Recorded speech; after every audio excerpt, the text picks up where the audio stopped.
بحث او شننه، بحث و تحلیل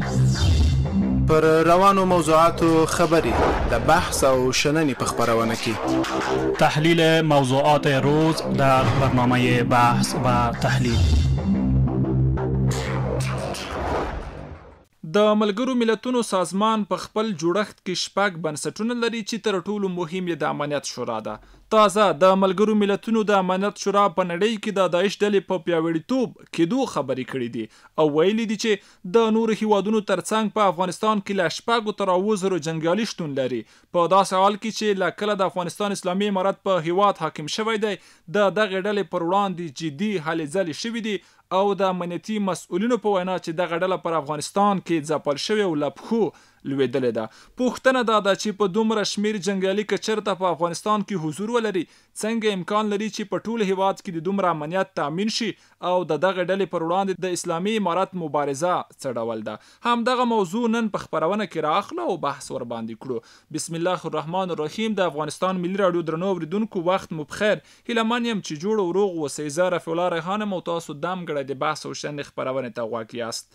د خپرونې د بحث لپاره را سره میلمانه دي د ټلیفون په لیکه د سیاسي چارو شنونکی توریالی همت او په سټوډیو کې د سیاسي چارو کارپوه ښاغلی مولوي احمد احمدي. قدرمنو تاسو دواړو ته ښه راغلاست وایم. کور مو ودان چې وخت مو راکړی دی. همت صاحب، غواړم له تاسو وپوښتم، د ملګرو ملتونو د امنیت شورا وایي چې افغانستان کې له 6,000 تر 9,000 د داعش ډلې جنګیالي شتون لري. څومره حقیقت لري؟ بسم الله الرحمن الرحیم. محترم ریحان صاحب، زه تاسو د ملي راډیو ټولو اورېدونکو ته السلام علیکم ورحمت الله وبرکاته وایم. دا یو ښکارور دروغ دی. هغه ځکه چې دا 9,000 کسان چې 600 چې 60 کسان دي، د دوی خوراک څخه ګرځېدل مرکزونه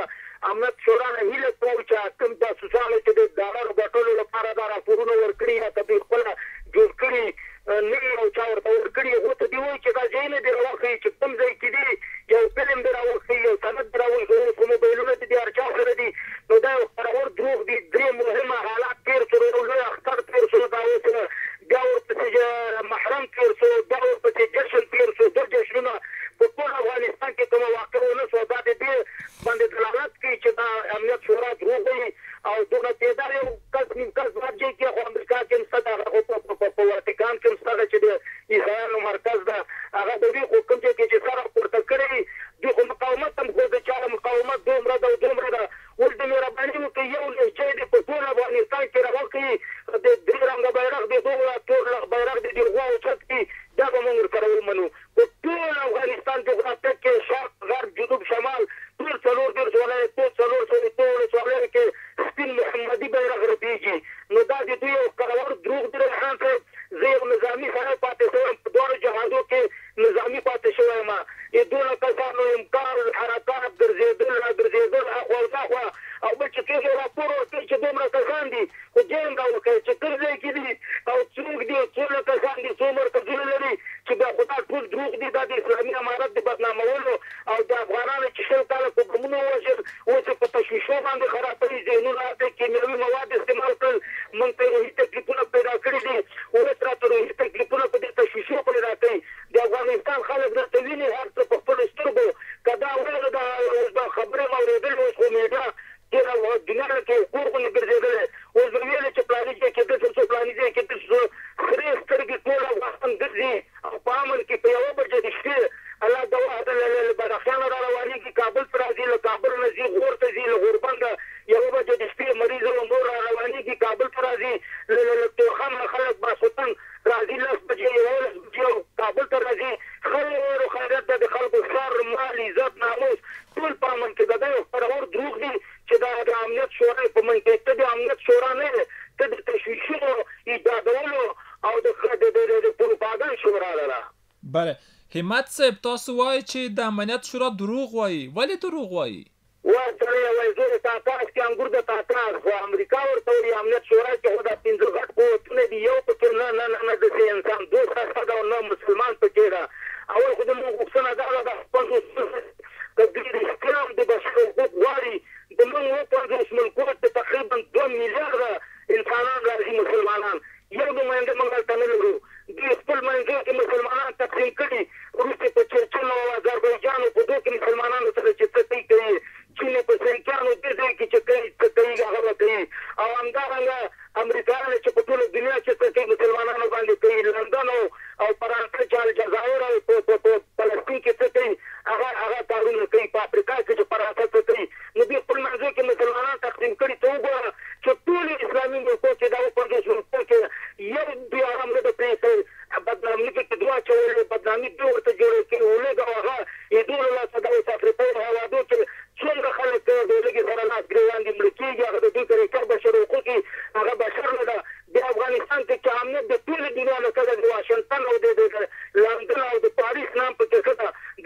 پرېږدي نور څه خو ویللی نه شي نو چې دا هغه کړ پیسې را دلته کنګل کړې په رسمیت هم نه پېژني کسان یې د موږ د تور لس نه ونه کړل راډیوګانې تلویزیونونه راته شروع کړي دي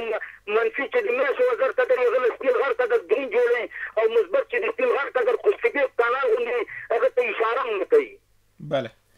کور د ودان همت صاحب تاسو ته بیرته راګرځم سټوډیو کې احمدي صاحب هم راسره دی. احمدي صاحب تاسو ته هم ښه راغلاست وایم کور مو ودان چې وخت راکړی دی له تاسو هم غواړم همدغه پوښتنه وکړم د امنیت شورا وایي په افغانستان کې له 6 تر 8 زرو پورې د داعش ډلې جنګیالي شتون لري څومره حقیقت لري؟ مننه تشکر. بسم الله الرحمن الرحیم نحمده ونصلي علی رسوله الکریم اما بعد. تر هر څه له مخه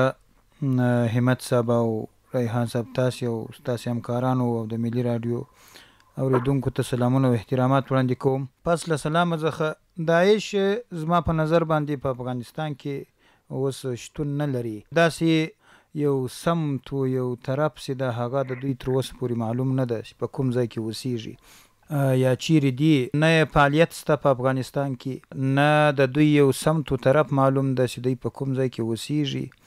او داسې که چیرې په لرو پرتو غرنیو سیمو کې د یو فرد په شکل باندې یو څوک پیدا سوی یا وي خو نو شاز ده بېله خبره ده. لیکن افغانستان اسلامي امارت خپله ټوله جغرافیه په خپل اختیار کې لري او د ټولې جغرافیه امنیت یې تامین کړی ده. هیڅوک دلته نه را داخلېدلی سي نه را داخل سوي دي تر اوسه او کم څوک چې داخل سوي دي هغه فورا هغو اهداف شم سوي دي هغه تذکر سوي دي هغه تکې سوي دي. نو زما په نظر باندې داعش چې دغه دلته وجود نه لري او کوم د امنیت شورا چې دا خبرې کوي دلته په افغانستان کې یو داسې خپلواک او حر آزاد نظام راغلی ده چې هغه اسلامي نظام ده. دا د دوی په سترګو کې ازغی ده له ډېره وخته څخه پخوا یو وار اسلامي نظام جوړوم د دوی په سترګو کې د یو کلک ازغي حیثیت درلودی په یو په بل نامه باندې هلته هم تورونه لګول تیر امارت په وخت کې هم تورونه لګول کله د اسامه بن لادن موضوع ولا کله مثال په تور سره نورې پلمېګانې به ولې په دې باندې چې دغه نظام دوی ته اصل کې دوی زغملی نه سي دغه نظام تحمل دی نه سي کولی نو هغه اوس بیا داسې دي بس تورونه لګوي یو له بله بهانې جوړوي دې ته چې تر څو وکولی سي دا نظام و دنیاوالو ټولې نړۍ ته وښیي چې هغه په خپلو کړنو کې کمزوری ده او حال دا ده چې دا په خپلو کړنو کې بیخي پیاوړی ده ځکه دوی ته دغه پیاوړتیا یې هم بیخي پر دوی اثر لري. ولې په تیر نظام دا اوس د جمهوریت نظام چې دوی ورته وایي یا تیره اداره په دې وخت کې دغه د امنیت شورا هم ورسره ملګري وله نور ممالک هم ورسره ملګري وو. دلته په افغانستان کې داعشانو خپلې ولسوالۍ درلودلې لاندې کړي یې ولې خپلې نړیوال یا د سیمې هیوادونه ولې دا هڅه کوي چې د اسلامي امارت یا نوم بدنام کړي یا د اسلامي امارت حکومت د کمزورۍ خواته کش کړي؟ دا خو بهتره معلومه ده چې نړیوال په خصوصا امریکا او د دوی حمایتګاران خو د اسلامي امارت سره سخت دشمنان دي ځکه چې دا اوس هم په دشمني کې ورسره ولاړ دي. اسلامي امارت په وار باندې دا شعار دي چې موږ تاسو سره کوم عهد کړی د پر هغه باندې ولاړ یو زموږ له خوا څخه تاسو ته کوم ضرر نه درسیږي دا شعار دي. لیکن دوی خو په دشمني کې به ولې نه یي دنیا او یا په خاص کر باندې امریکا ځکه چې دوی ته څومره سخت زیانونه وراوښتي دي او دوی ډېر شرمنده سولو د دوی اعتماد ختم سي په نړۍ کې د دوی باور ختم سي د دوی زبر ځواک ختم سي د دوی هغه لاپې و شاپې ختم سولې د دوی قوت ختم سي. دلته په افغانستان کې د دوی تجهیزات له بینه ولاړو اموال له بینه ولاړو خو دې په خاص کر امریکایان دلته له بینه ولاړو نور ناټو خو لا څه کوي د ناټو پوځیان دلته له بینه ولاړو نو ولې به دوی د اسلامي امارت سره په زړه کې بغض و دشمني نه لري؟ خامخا دا خو لري اوس هم په دشمني کې ورسره ولاړه ده. دغسې حالت چې په افغانستان کې یوازې مجاهدینو راوستی او دغسې امنیت چې راغلی ده چې ټولې دنیا نه سي راوستلی ټولو قوتو نه سي راوستلی اوس دا پر دوی ډېر تاثیر کوي. دوی خو ځان ته یو زبر ځواک ویلی چې موږ خو یو سوپر پاور طاقت یو د دنیا لیکن اوس د دوی سره سیال د افغانستان اسلامي امارت د ټولې دنیا سره یو سوپر پاور باور طاقت ځان ښیي. دا په دې باندې ښیي چې دوی په افغانستان کې داعش نسي ختمولی. په جلال آباد کې داسې شاوخوا په نورو ځایو په نورو ولایاتو کې هغو د دوی په حکومت د دوی اداره سي جوړوله، ناټو ټول ورسره ولاړ وو، امریکا ټول ورسره ولاړ وو، هلته داعش وجود درلودی، سمت یې معلومولو، جبهه یې معلوموله، طرف یې معلومولو. اوس بیخي لیدل کېږي نه. نو بس دغسې حالت نه پر افغانانو باندې د دوی ربلیږي او په خپل پر ځان تحمل او د دې حالت زغم دی نسي کولای چې دوی له دومره قوتو سره هیڅ نه وکړو. اسلامي امارت چې دوی بیخي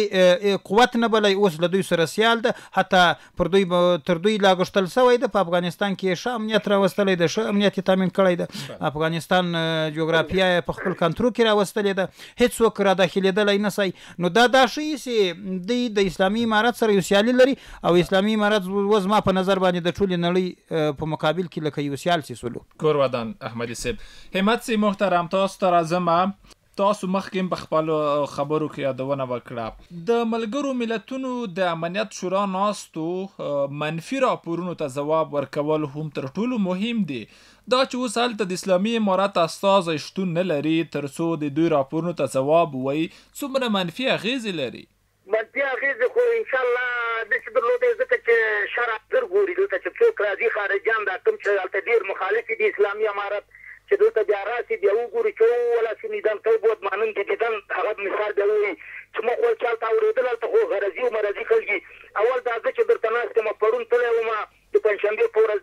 د وزیر صاحب د شیخ خالد سره ناست یم د امر بالمعروف وزیر سره 2-3 ګنټې ورسره وم. ټول رئیسان راته راټول کړل، ټول هغه کتابونه ډېر ښه بحث مو وکړو. بیا یې ویل چې موږ 3 قسمه کار کوو، 20 کاله دلته دښمنانو کار کړی، موږ په حکمت سره خو یو نظامیانو سره چې د امارت غړي دي رئیس د نظامي راوغوښته هغو باندې موږ پلاس نه منې کوو یې کړی یا بد کارونه چې کوي. خو نور ولس موږ په خوله تشویقو، حتی یو راډیو جوړوي مته موږ سره به کومک دی مالې په دواړو سترګو زه ستاسې خادم یم. نو دغسې دښمنان حتی د پاسپورټ ریاست چې اوس دا دښمنان داسې کوي $10 ورکوي چې تاسې دا بدنام کوي. زه د پاسپورټ معاون چې د مصطفی اصلي نوم غلام جان د ابراهیمي دا د ما شاګرد وم نه ته 12مه قسم په الله لکه فرشته ملایکه رئیس خلک وایي چې دلم ښه ده خو رئیس نه پېژنم. خو هغه پسې خلک خبرې کوي، خو دغه ازوم چې باید د مخه ونیول شي. اوس داسې چل ده چې دا رئیس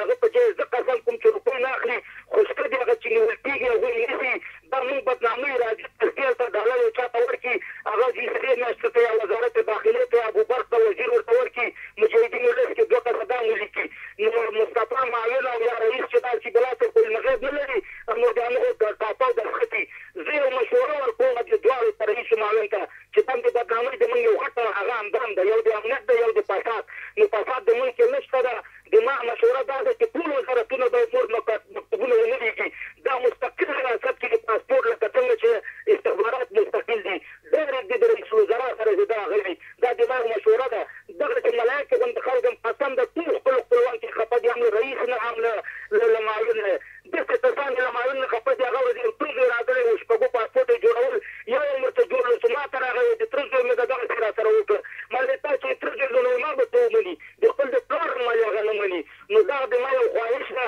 دا دښمنان موږ پکې راخیستې ده. په یو نامون باندې امر بالمعروف مې درته ویلې وزیر صاحب وویل چې د 2 کالو کې الله په وخت چې یو مېلمستیا هم نه ده خوړلې او خلک دغسې خبرې کوي. نو دا دښمنان دي، توطیې دي، پروګرامونه دي ریاست چې موږ امارت باندې بدنام کړي چې امنیت نشته ده او فساد شته ده. ولې که فساد به وي خو همدغه ډالرو ظالمانو ته موږ د بدنامولو لپاره داسې ځای کې فساد کې هغه هم 60% یا 20% یې په پاسپورټ کار وخت نیول کېږي، دا 10 نفره 10 نفره 20 نفره نیول کېږي. دا څوک دي خو دغه فساد کوي خو هغه نه مجاهد دي. نو ته له جاسوس نه مجاهد جوړ کړي، دا نور وزارتونه یې جوړوي، د پاسپورټ پکې ګناه نشته. خو دا میډیا دا دونه ظالمان دي چې خبرې واخلي او له تاسې پرته نه هغه منفي شی بیا هغه کوي. امارت په خپل منځ کې یو بل باندې اعتماده کوي او جنجال ورته جوړوي. هغه خبرې کوي سړی ووایي چې قرآن شریف نه وړه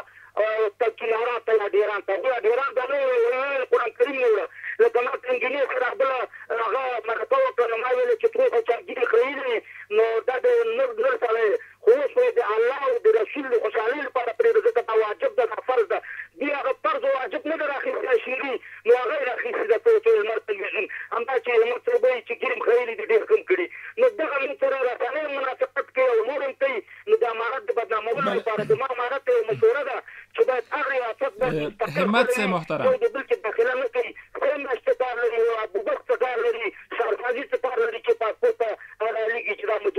څه ویې ملامت دي وزارتونه پیسې نه اخلي ما غوندې سړی هلته $2,000 واخلي بیا هغه لږ کې د مجاهدینو زه ورته قرآن هم کوم چې دا والا مجاهد پلاني ډلګي کې دا ډېر د هغه چې ورکړي هغه د دنیا کیسې چې وګورم ما په پیسې باندې پاسپورټ واخیسته. همت سي محترم پوښتنې زښته زیاتې دي په همدغه موضوع باندې غواړو پاتې شو نورو موضوعاتو ته به نه ځو. په ملګرو ملتونو کې د افغانستان چوکۍ څومره مهمه ده د اسلامي امارات لپاره تر څو د اسلامي امارات خپل استازي ته وسپارل شي؟ که چیرته ورته مهمه وي تاسو د مسؤلینو سره د لوړپوړو چارواکو سره ناستې کوئ څومره د دغه چوکۍ لپاره هلې ځلې شوي دي؟ دنیا ده چې ظلم کې ټولو مشرانو هلې ځلې کړي دي ټولو مشرانو متقي صاحب او شیر محمد آباد خانزي او حتی نورو ټولو د موږ دونه هڅې کړي ده دا شرم دنیا ته په ترله چې د ملي جمهوریت د ژوندي غیرتي اسلامي امارت چې ټول افغانستان کې قدرت د ذریعې ختم کړي مخدره مواد ختم کړي امنیت یې راوستی ده فساد ختم کړي رشوت ختم کړي دا کارونه ختم کړي او د ژوندي جمهوریت هلته نمایندګان ته د ملي جمهوریت نمایندګان ته ناست دي د ملل متحد ته شرم پکار ده هغوی د همدې لپاره د اسلامي امارت نمایندګان غواړي هلته کله چې دا راشي دا چې موږ ته دروغ وایو هغوی به رانه ثبوت غواړي ثبوت خو موږ ته راوړه نو دا به په دنیا کې ذلیل مجبوره یې به رښتیا ووایم رښتیا دا ده چې د دې نه نظام په څلو کلو کې په افغانستان کې نور راغلی لکه قاتله چې راغلی نور انسانان دي تغیرتي او تخطي به لري خو هغه ټول د دښمنانو لخوا منصوبه بندي کېږي او موږ بدناموي او موږ هغه کوي دا د موضوع نه خارج نه و چې دا د پاسپورټ خبرو ما درته وکړه دغه چې نورو ادارو ته امر بالمعروف او پاسپورټ چې خلک منظر ملامتوي ځکه ما دا دواړه مثاله درته درکړی. ډیره مننه. همت صاحب تاسو ته بیرته راګرځم په لیکه کې راسره پاتې شئ. احمدي صاحب محترم د افغانستان امنیتي ځواکونو د داعش ډلې پر وړاندې څه ډول مبارزه کړې ده؟ د افغانستان اسلامي امارت ځواکونو یا امنیتي ځواکونو د داعش په وړاندې په دې 2 کلونو کې ډیره مثبته مبارزه کړې ده ځکه چې دا هر چاته معلومه ده تر لمر سپینه خبره ده چې په افغانستان کې داعش هیڅ فعالیت نه لري نه فعالیت پیدا کولی شي که چیرې یو ځای پیدا کړي هغه ما درته وویلې چې فورا هغه تکیه کېږي دستګیر کېږي او اهداف یې شومیږي. نو اسلامي امارت له اوس نه حتی د مختصي د دوی اداره د امریکایانو دلته کومه اداره جوړه وه په هغه وخت کې اسلامي امارت داعش ته ډېره سخته ماتې ورکړې وله خو له دې سره چې داسې ډېر ځای به پیښ شوله چې بیا به د دوی حکومت د امریکایانو ادارې یا تیر حکومت یا تیر نظام هغه ته پناه ورکوله هغه ډېر ځای داسې پیښ شوله چې په جلال آباد په ځینو لرې پرتو ولسوالیو کې اسلامي امارت داعش ته ډېره سخته ضربه ورکړله او داعش له سقوط سره مخ کوي د دوی هلیکوپټرې راتللې دا ښکاره ځایونه ولوسي هغه یې راوړلو کابل ته یې رانقل کړلو د اسلامي امارت له منګولو څخه یې خلاص کړلو داسې پیښه شوې ده چې دوی له داعش سره مرسته کړې ده د اسلامي امارت په وړاندې. نو اسلامي امارت ډېره مثبته مبارزه لري نو داعش سره هم پخوا یې درلودله هم یې اوس خو نو بیخي داعش له پښو غورځولی ده هغه مخته خو که له پښو نه غورځېدی د تیرې ادارې څه نه څه کومکونه ورسره وو خاص کر د امریکایانو کومکونه ورسره وو خو له یو ولسوالۍ به یې په پښو کې وغورځاوو بلې ولسوالۍ ته به نقل سولو خو اوس هغه نسته اوس نه یو ولسوالۍ کې سته نه نقلېدل سته د دوی نه د دوی تګ و راتګ سته که داسې یو ځای ظهور پیدا کړي هغه اسلامي امارت فورا هغه ځای ته ځان رسوي نو داسې سمت و داسې جبهه داعش نه لري په ټوله جغرافیه کې نه لري. نو د اسلامي امارت مبارزه چې د داعش په وړاندې هر وخت مثبته وي یوازې اوس په دې حکومت پر مهال نه بلکې د جهاد په وخت کې هم ډېره مثبته مبارزه درلودله هغه ځایو کې چې اسلامي امارت اوسېدی هغه سیمې له دوی څخه هر وخت پاکې ولي خو حکومت ځایونو ته راتلل یا حکومت پناهګاهو ته راتلل یا به حکومت تیر ادارې پناه ورکوله نو اسلامي امارت ډېره ښه مثبته مبارزه لري د داعش په وړاندې. همت صاحب محترم احمدي صاحب په خپلو خبرو کې وویل چې له کله اسلامي امارت په ټول هېواد حاکم شوی دی د داعش ډلې پښې ورماتې کړي دي یا هم له پښو غورځولي دي. په تیر وخت کې له 2 کالونه وړاندې چې کله په افغانستان باندې د جمهوري نظام و په هغه وخت کې له داعش ډلې سره د همغه تیر حکومت امنیتي ځواکونو همکاري ورسره کړله څومره حقیقت لري؟ بالکل حقیقت لري خو ټول تاریخ د ټولو ته معلوم ده پر اسناد موجود دي دا هر څه چې حکومت موږ سره مرسته کوله امریکایانو مرسته کوله خو زه د دې نه لږ وړاندې یوازې داعش خبره نه ده مقاومت که داعش کبل هر څوک قانون څومره کوي قانون څومره بدي چې افغانستان ته جنګ راوړي په اسلامي امارت فرض عین ده لکه مونږ لکه روژه کال کې یو میاشت چې هغه به په پښو غورځوي ټول یې پښو غورځولي دي څوک چې افغانستان کې 3 کاله موږ جنګ ځپلي یو